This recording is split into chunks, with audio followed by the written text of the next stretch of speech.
Hello and welcome to Wilson's World Afcon Daily episode 5 as we look back at the Christmas Eve games and look ahead to the games on Boxing Day. A very happy Christmas to you all. Now this is going to be a quick look today, I'll be honest. I've got a dinner to cook, I've got a pub to go to, so we're going to rattle through these. Normal service will resume a little bit more detail later in the week.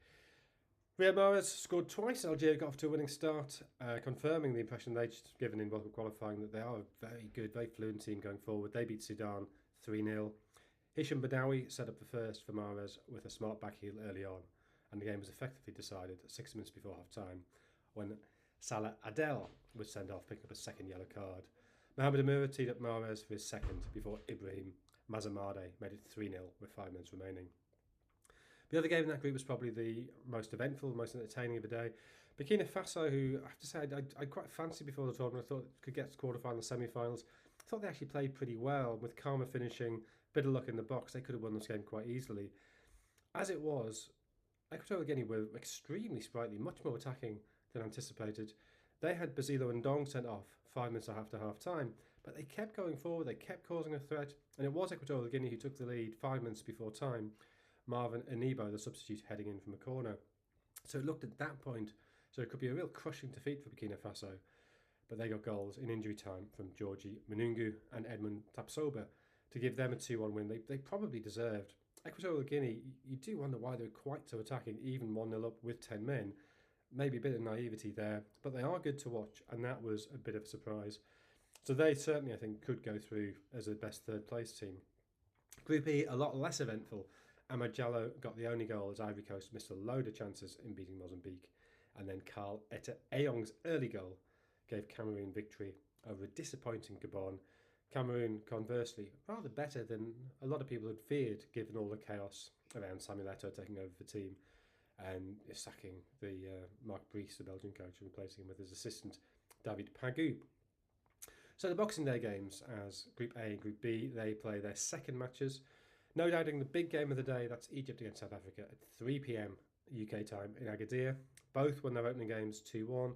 And this really feels like a battle for top spot. I mean, a win pretty much guarantees both will go through. You would assume for Egypt that Mustafa Mohamed will start up front for Egypt with Omar Mamouche playing off him.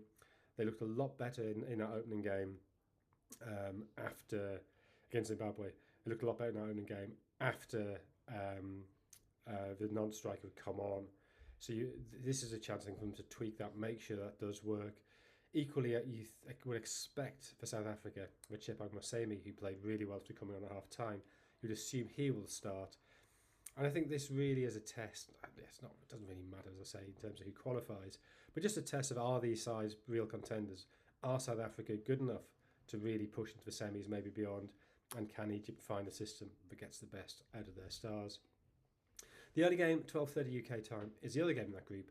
As Angola, who actually looked pretty good against South Africa, that was, I think, probably the highest quality game of the tournament so far. So they play Zimbabwe, who I think played above themselves against Egypt.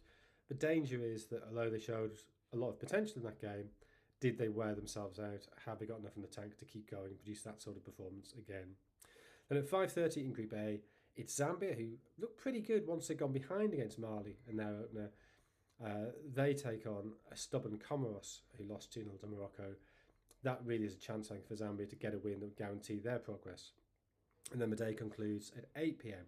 with Morocco, the hosts and favourites, who are comfortable 2-0 winners against Comoros, playing Mali, who have questions to answer, as so often, flat to deceive in that first game. Better side, took the lead and then bottled it. If they don't get a point out of this game, they could be in a real pressure gun to their third game. So do enjoy those games, enjoy what remains of Christmas, and I will see you on Boxing Day. Thanks for listening.